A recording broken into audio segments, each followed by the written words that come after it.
Hello, welcome to সহজ study. আজকে আমরা জিকের 106 নাম্বার ক্লাস করব এবং এর আগে আমাদের 105টি ক্লাস কমপ্লিট হয়ে গিয়েছে এবং এটি আমাদের 106 নাম্বার ক্লাস। এবং আজকের ক্লাসে যে প্রশ্নগুলি নিয়ে আসলাম সেগুলি পিএসসি ক্লার্কশিপের জন্য খুবই গুরুত্বপূর্ণ হতে চলেছে। অতএব তোমরা ক্লাসটি শুরু থেকে শেষ পর্যন্ত দেখতে থাকো এবং প্রশ্নগুলির অ্যান্সার করতে থাকো। এবং তোমরা যারা এখনও পর্যন্ত আমাদের টেলিগ্রাম চ্যানেলে যুক্ত হওনি, অবশ্যই আমাদের টেলিগ্রাম চ্যানেলে যুক্ত হয়ে যাবে।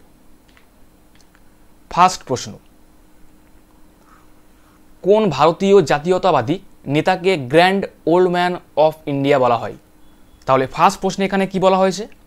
কোন ভারতীয় জাতীয়তাবাদী নেতাকে grand old man of India বলা হয়? বদরুদ্দিন তৈয়বজি, সুরেন্দ্রনাথ ব্যানার্জি, গোপালকৃষ্ণ গোখলে, দাদাভাই নৌরোজি। তাহলে সঠিক অ্যান্সারটি কী হবে? সকলেই অ্যান্সার করতে থাকো।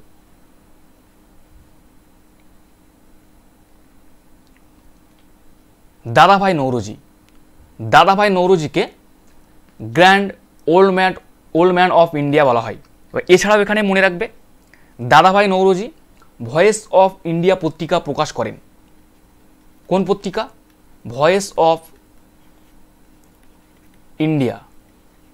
এই পত্রিকাটি প্রকাশ করেন দাদাভাই নৌরোজি। এছাড়া মনে রাখবে, দাদাভাই নৌরোজির একটি বিখ্যাত বই property and unbritish rule in India, এই বইটি রচনা করেন দাদাভাই নৌরোজি। নেক্সট প্রশ্ন,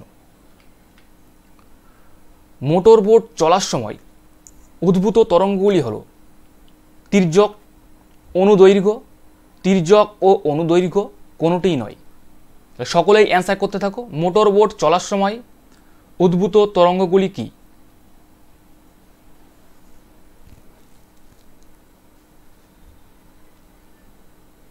সঠিক অ্যান্সারটি হলো তির্যক ও অনুদৈর্ঘ্য।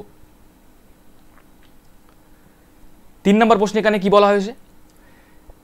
নিম্নলিখিত কোন তারিখে পাকিস্তান প্রস্তাব নেওয়া হয়েছিল?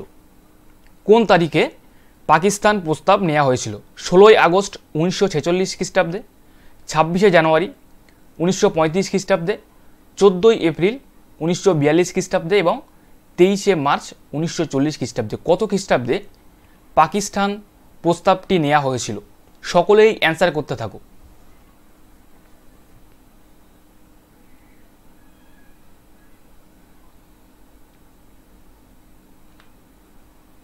তেইশে মার্চ 1940 খ্রিস্টাব্দে। 23শে মার্চ 1940 খ্রিস্টাব্দে পাকিস্তান প্রস্তাবটি নেওয়া হয়েছিল। এখানেও একটু বলে রাখি, আমাদের কাছে ইংলিশের পিডিএফ পাওয়া যাচ্ছে, যেটি পিএসসি ক্লার্কশিপের জন্য খুবই গুরুত্বপূর্ণ হবে। তোমরা যারা নিতে চাও অবশ্যই এই নাম্বারে কন্ট্যাক্ট করে নেবে এবং এটির দাম রাখা হয়েছে 59। অবশ্যই তোমরা নেওয়ার সময় এই নাম্বারটিতে কন্ট্যাক্ট করে নেবে, যেটি পিএসসি ক্লার্কশিপের জন্য খুবই গুরুত্বপূর্ণ হবে। 4 নম্বর প্রশ্ন, তিতুমিরের আসল নাম কি ছিল? সৈয়দ আমানুল্লাহ খান, সৈয়দ মীর নিসার আলী, সৈয়দ আমির আলী, সৈয়দ মীর মোহাম্মদ খান। সকলেই অ্যান্সার করতে থাকো। তিতুমিরের আসল নাম কি ছিল?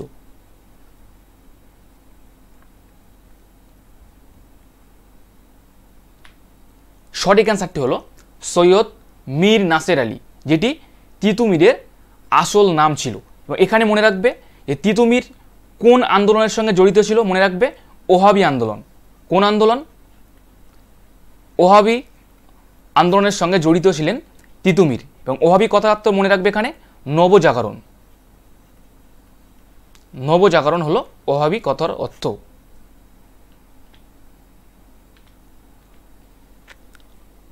ভারতের রাজধানী নতুন দিল্লি লর্ড আরউইন চালু করেন কবে? 1905 সালে, 1911 সালে, 1931 সালে এবং 1947 সালে। কত সালে লর্ড আরউইন ভারতের রাজধানী নতুন দিল্লি চালু করেন?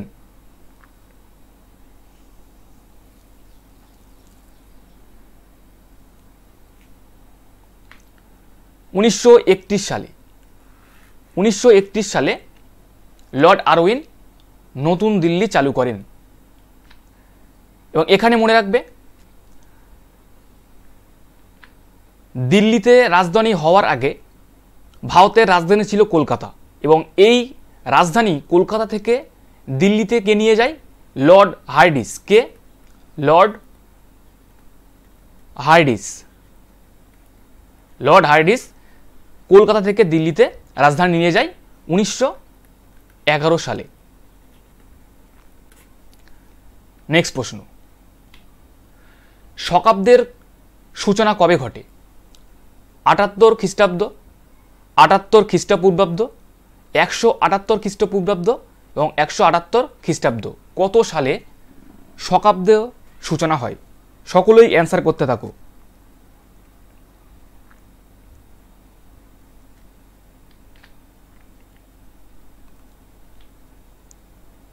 আটাত্তর খ্রিস্টাব্দ।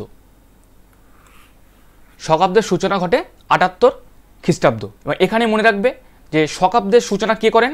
মনে রাখবে কনিষ্ক। কনিষ্ক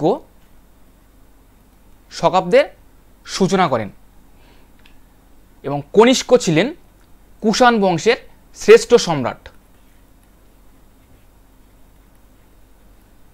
কুষাণ বংশের শ্রেষ্ঠ সম্রাট।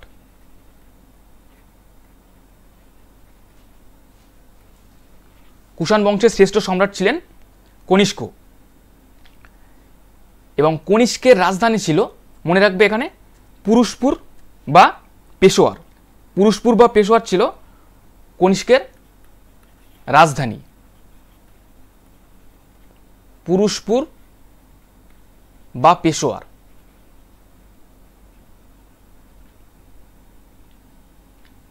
এবং এছাড়াও এখানে মনে রাখবে যে চতুর্থ বৌদ্ধ সম্মেলনটি হয়েছিল কুষাণ সম্রাট কনিষ্কের আমলেই। কুষাণ সম্রাট কনিষ্কের আমলেই চতুর্থ বৌদ্ধ সম্মেলনটি হয়েছিল। এবং আরও একটি গুরুত্বপূর্ণ মনে রাখবে এখানে যে কনিষ্ককে দ্বিতীয় অশোক বলা হয়। কাকে? কনিষ্ককে দ্বিতীয় অশোক বলা হয়।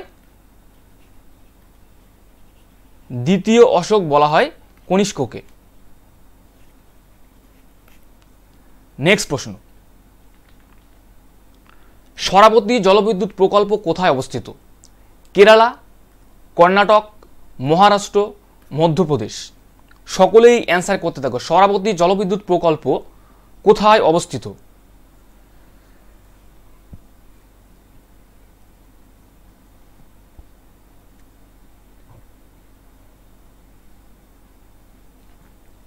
কর্ণাটকে। কর্ণাটকে শরাবতী জলবিদ্যুৎ প্রকল্পটি অবস্থিত। নেক্সট প্রশ্ন, এখানে একটু বলে রাখি, আমাদের কাছে 2200+ জিকের একটি নোট পিডিএফ পাওয়া যাচ্ছে। তোমরা যারা নিতে চাও অবশ্যই এই নাম্বারে কন্ট্যাক্ট করবে, এবং এই প্রশ্নগুলি ক্লার্কশিপের জন্য খুবই গুরুত্বপূর্ণ হবে, যেটির দাম রাখা হয়েছে 50 টাকা। এবং তোমরা যারা নিতে চাও অবশ্যই এই নাম্বারে কন্ট্যাক্ট করে নেবে, যেটিতে 2200+ MCQ দেওয়া আছে।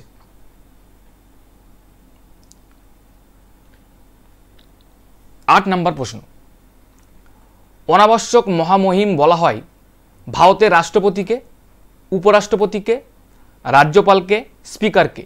কাকে অনাবশ্যক মহামহিম বলা হয়?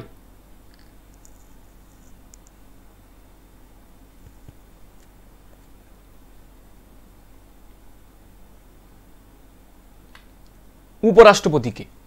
উপরাষ্ট্রপতিকে অনাবশ্যক মহামহিম বলা হয়।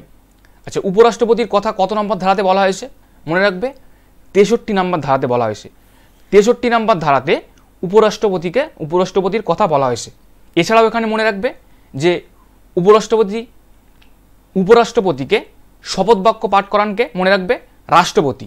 রাষ্ট্রপতি উপরাষ্ট্রপতিকে শপথ বাক্য পাঠ করান, এবং উপরাষ্ট্রপতি হতে গেলে মিনিমাম 35 বছর বয়স পর্যন্ত হতে হবে। নেক্সট প্রশ্ন, এলাহাবাদ প্রশস্তির রচয়িতাকে? রুদ্রদমন, হরিসেন, সমুদ্রগুপ্ত, বাণভট্ট। সকলেই অ্যান্সার করতে থাকো। এলাহাবাদ প্রশস্তির রচয়িতাকে?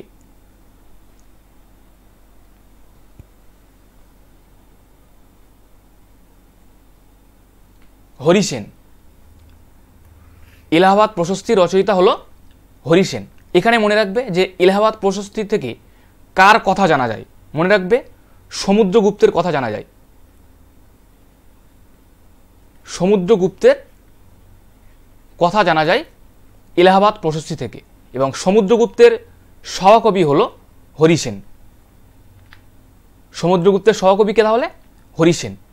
এবং এলাহাবাদ প্রশস্তি থেকে সমুদ্রগুপ্তের কথা জানা যায়। এবং সমুদ্রগুপ্তকে মনে রাখবে এখানে ভারতের নেপোলিয়ান বলা হয়। ভারতের নেপোলিয়ান কাকে বলা হয়? সমুদ্রগুপ্তকে। সেই সাথে এখানে মনে রাখবে বাণভট্ট হর্ষবর্ধনের সহকবি। হর্ষবর্ধনের সহকবি হলো বাণভট্ট। নেক্সট প্রশ্ন, ধাতব পাত জোড়ার জন্য ব্যবহৃত সোল্ডার কিসের সংকর?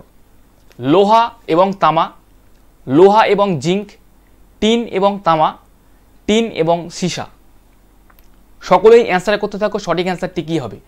ধাতব পাত জোড়ার ব্যবহৃত সোল্ডার কিসের সংকর?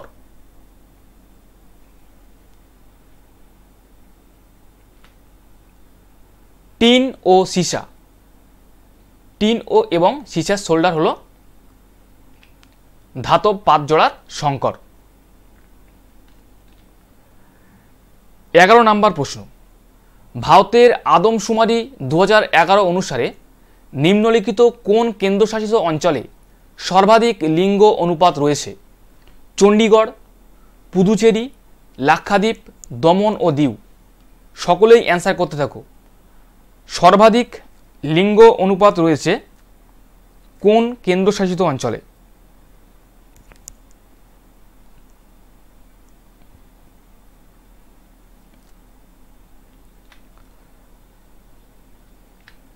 সঠিক অ্যান্সারটি হবে পুদুচেরি। পুদুচেরিতে সর্বাধিক লিঙ্গ অনুপাত রয়েছে। এবং সর্বনিম্ন কোথায় আছে? সর্বনিম্ন রয়েছে দমন ও দিউ। মনে রাখবে সর্বনিম্ন দমন ও দিউ।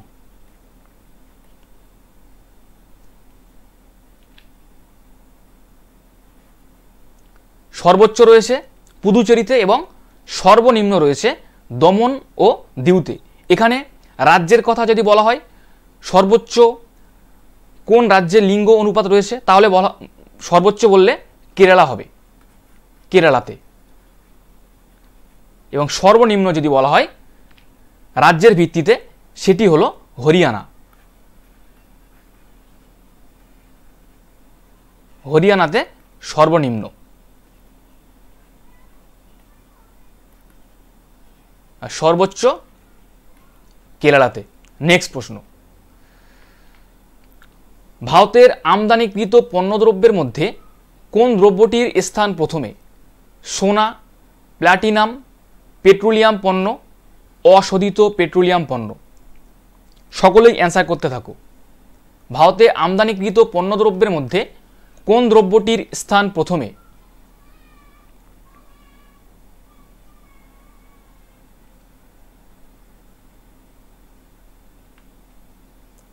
অশোধিত পেট্রোলিয়াম পণ্য। সঠিক অ্যান্সারটি তাহলে কি হবে? অশোধিত পেট্রোলিয়াম পণ্য।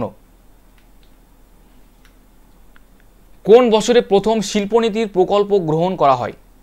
1956 সালে, 1947 সালে, 1948 সালে, 1951 সালে। কত সালে প্রথম শিল্পনীতির প্রকল্প গ্রহণ করা হয়?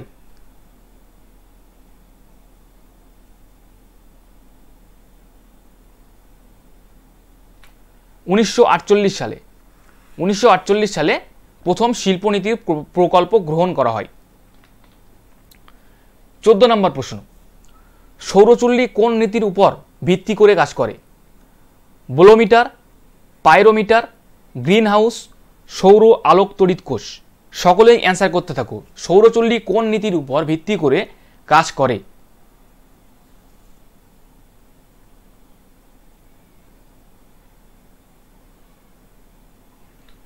Green house. ভারত সরকার মানবাধিকার সুরক্ষিত করতে আইন পাশ করে 1990 সালে, 1993 সালে, 1995 সালে, 2002 সালে। কত সালে ভারত সরকার মানবাধিকার সুরক্ষিত করতে আইন পাশ করে?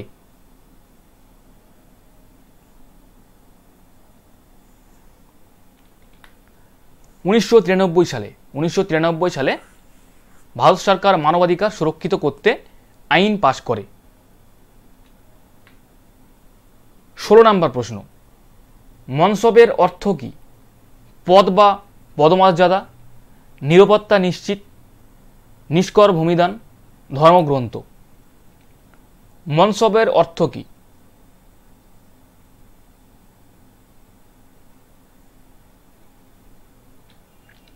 পদ বা পদমর্যাদা। মনসবের অর্থ কি তাহলে? পদ বা পদমর্যাদা। এবং মনসবদারি এখানে মনে রাখবে যে মনসবদারি প্রথা কে প্রবর্তন করেন? মনে রাখবে আকবর।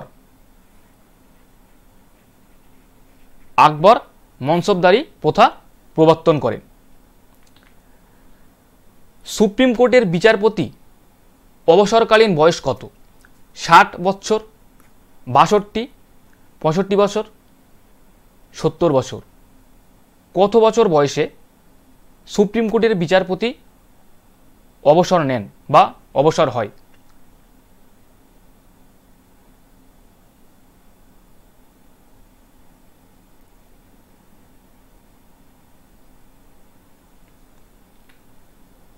পঁয়ষট্টি বছর বয়সে। 65 বছর বয়সে বিচারপতির অবসর হন। এবং এখানে মনে রাখবে যে আমাদের বর্তমান বিচারপতির নাম কি? DY চন্দ্রচূড়। DY চন্দ্রচূড় হলো আমাদের বর্তমান বিচারপতি। এবং এখানে মনে রাখবে যে হাইকোর্ট এই সুপ্রিম কোর্টের প্রধান বিচারপতিকে শপথ বাক্য পাঠ করানকে? রাষ্ট্রপতি। রাষ্ট্রপতি সুপ্রিম কোর্টের প্রধান বিচারপতিকে শপথ বাক্য পাঠ করান। নেক্সট প্রশ্ন, নিম্নলিখিত কোন নদী থেকে কুর্নুল কুডাপা খাল নির্গত হয়েছে? কাবেরী, কৃষ্ণা, তাপ্তি, তুঙ্গভদ্রা। সকলেই অ্যান্সার করতে থাকো। নিম্নলিখিত কোন নদী থেকে কুর্নুল কুডাপা খাল নির্গত হয়েছে?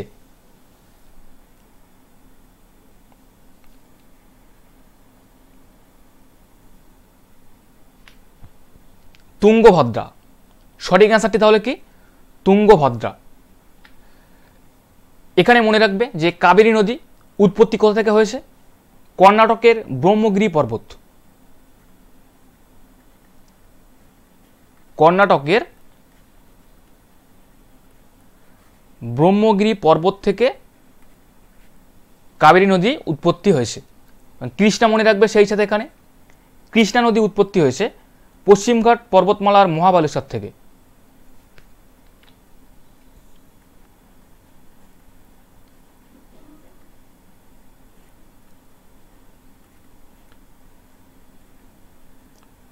পশ্চিমঘাট পর্বতমালার মহাবালেশ্বর থেকে।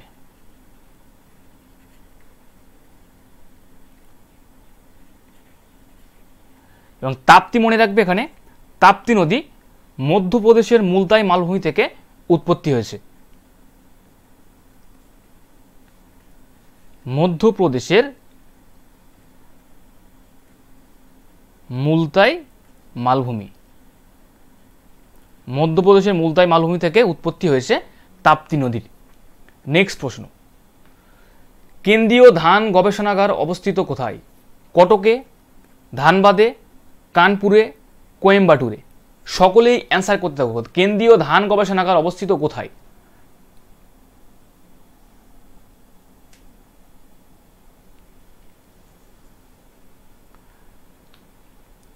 কটকে। উড়িষ্যার কটকে কেন্দ্রীয় ধান গবেষণাগার অবস্থিত। সেই সাথে এখানে মনে রাখবে যে বন গবেষণাগার কেন্দ্র কোথায় অবস্থিত? মনে রাখবে দেরাদুনে। বন হচ্ছে দেরাদুন। বন দেরাদুন। আলু মনে রাখবে পটাটো বা আলু সিমলা। দুধ হরিয়ানার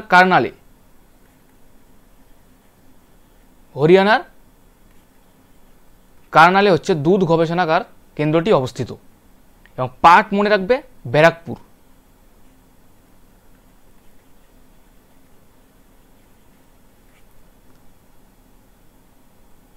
তাহলে ধান গবেষণাগার কেন্দ্র কোথায়? কটকে, উড়িষ্যার কটক শহরে। এবং বন দেরাদুন, আলু হচ্ছে সিমলা, দুধ হরিয়ানা এবং পাট ব্যারাকপুরে অবস্থিত। নেক্সট প্রশ্ন, ইন্ডিয়া ইন্ডিপেন্ডেন্স লীগের সঙ্গে কে জড়িত ছিলেন? দেশবন্ধু চিত্তরঞ্জন দাস, মহাদেব গোবিন্দ রানাডে, আনন্দমোহন বোস, রাসবিহারী বোস। সকলেই অ্যান্সার করতে থাকো। ইন্ডিয়া ইন্ডিপেন্ডেন্স লীগের সঙ্গে কে জড়িত ছিলেন?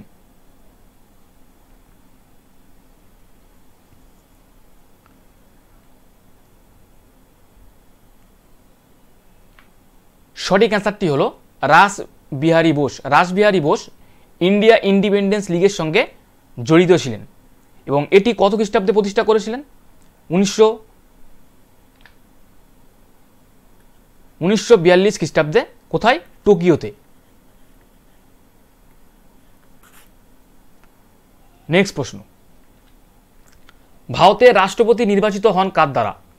পার্লামেন্টের সদস্যদের দ্বারা, রাজ্য বিধানসমূহের সদস্যদের দ্বারা, জনগণের দ্বারা প্রত্যক্ষভাবে এবং পার্লামেন্টের সকল সদস্য এবং রাজ্য বিধানসভা সমূহের সদস্যের দ্বারা। কাদের দ্বারা ভারতের রাষ্ট্রপতি নির্বাচিত হন?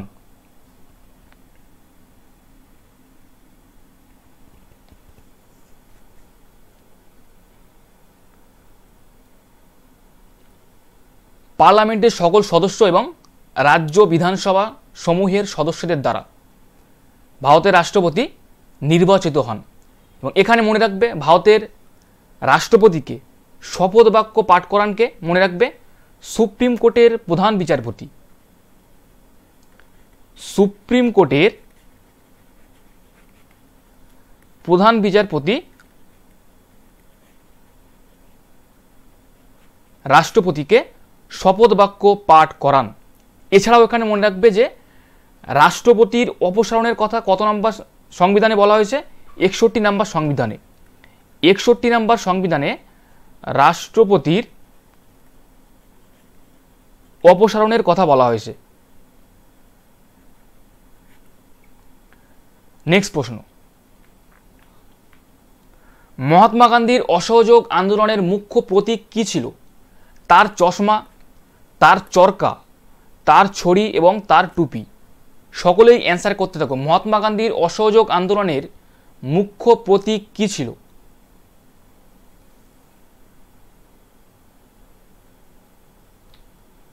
তার চরকা মুখ্য প্রতীক ছিল মহাত্মা গান্ধীর চরকা। এবং অসহযোগ আন্দোলন কবে শুরু হয়েছিল? মনে রাখবে 1920 খ্রিস্টাব্দে। 1920 খ্রিস্টাব্দে অসহযোগ আন্দোলন শুরু হয়েছিল। এখানে একটু বলে রাখি, আমাদের কাছে ইংলিশের জন্য পিডিএফ পাওয়া যাচ্ছে এবং এই প্রশ্নগুলি ক্লার্কশিপের জন্য খুবই গুরুত্বপূর্ণ হবে। তোমরা যারা নিতে চাও অবশ্যই এই নাম্বারে কন্ট্যাক্ট করে নেবে এবং এটির দাম রাখা হয়েছে 59 রুপি। 23 নম্বর প্রশ্ন, শান্তিস্বরূপ ভাটনগর পুরস্কার যে ক্ষেত্রে দেয়া হয় সেটি হলো শান্তি, বিজ্ঞান ও প্রযুক্তি, চিকিৎসা, অর্থনীতি। সকলেই অ্যান্সার করতে থাকো। শান্তিস্বরূপ ভাটনগর পুরস্কার যে ক্ষেত্রে দেওয়া হয় সেটি কোন ক্ষেত্রে?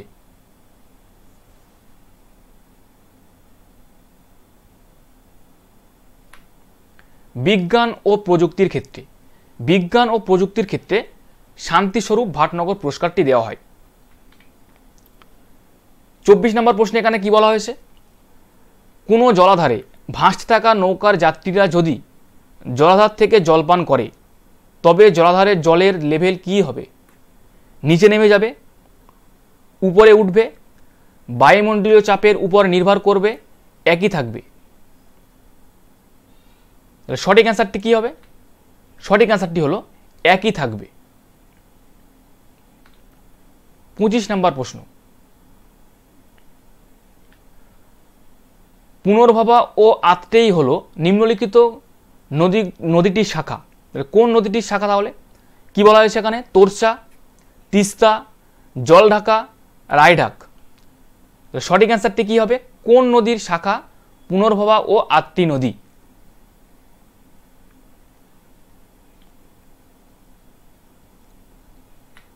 সঠিক অ্যান্সারটি হলো তিস্তা। তিস্তা নদী শাখা নদী হলো পুনর্ভবা ও আত্রেয়ী। এখানে মনে রাখবে তিস্তা নদীকে ত্রিয়াসের নদী বলা হয়। ত্রিয়াসের নদী কাকে বলা হয়? তিস্তা নদীকে। এবং তিস্তা নদী কোথায় উৎপত্তি লাভ করেছে? মনে রাখবে সিকিমের জেমু হিমবাহ থেকে। সিকিমের জেমু হিমবাহ থেকে তিস্তা নদী উৎপত্তি লাভ করেছে। এবং সেই সঙ্গে এখানে মনে রাখবে যে ত্রিয়াসের নদী তিস্তা, তিস্তাকে বলা হয়। এবং বাংলার দুঃখ কাকে বলা হয়? মনে রাখবে দামোদরকে। দামোদরকে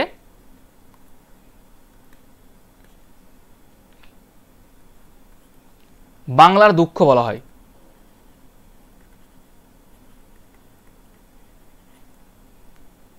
নেক্সট প্রশ্ন,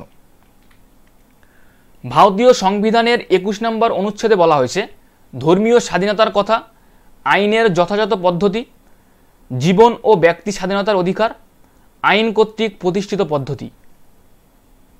তাহলে সঠিক অ্যান্সারটি কি হবে? 21 নম্বর অনুচ্ছেদে কি বলা হয়েছে?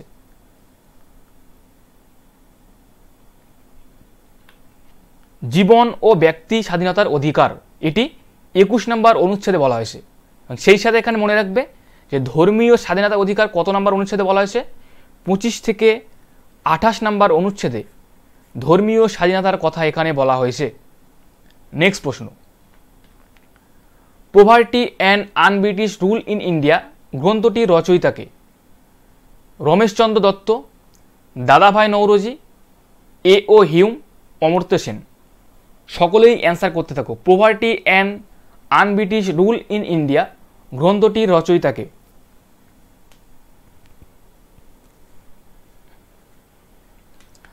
দাদাভাই নওরোজি।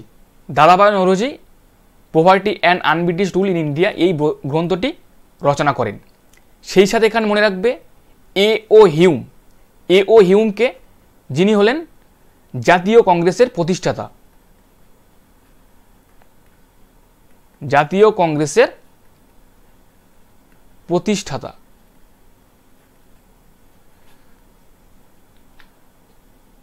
কত খ্রিস্টাব্দে প্রতিষ্ঠা করেন? মনে রাখবে 1885 খ্রিস্টাব্দে। 1885 খ্রিস্টাব্দে লর্ড ডাফরিনের সময় জাতীয় কংগ্রেসের প্রতিষ্ঠাতা করেন এ ও হিউম। কোথায়? মনে রাখবে বোম্বেতে। বোম্বেতে জাতীয় কংগ্রেসের প্রতিষ্ঠাতা করেন। নেক্সট প্রশ্ন, সিধু ও কানহুর নাম কোন বিদ্রোহের সঙ্গে জড়িত? চুয়াড় বিদ্রোহ, সন্ন্যাসী বিদ্রোহ, সাঁওতাল বিদ্রোহ, কোল বিদ্রোহ। সকলেই অ্যান্সার করতে থাকো। সিধু ও কানহুর নাম কোন বিদ্রোহের সঙ্গে জড়িত?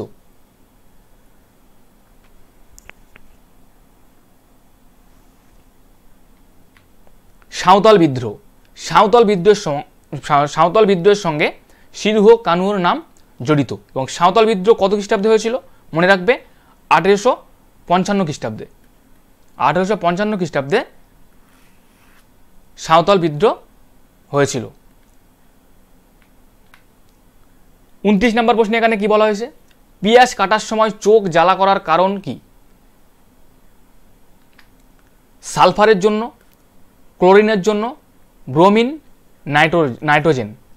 মানে কোন রাসায়নিকের জন্যে পেঁয়াজ কাটার সময় চোখ জ্বালা করে?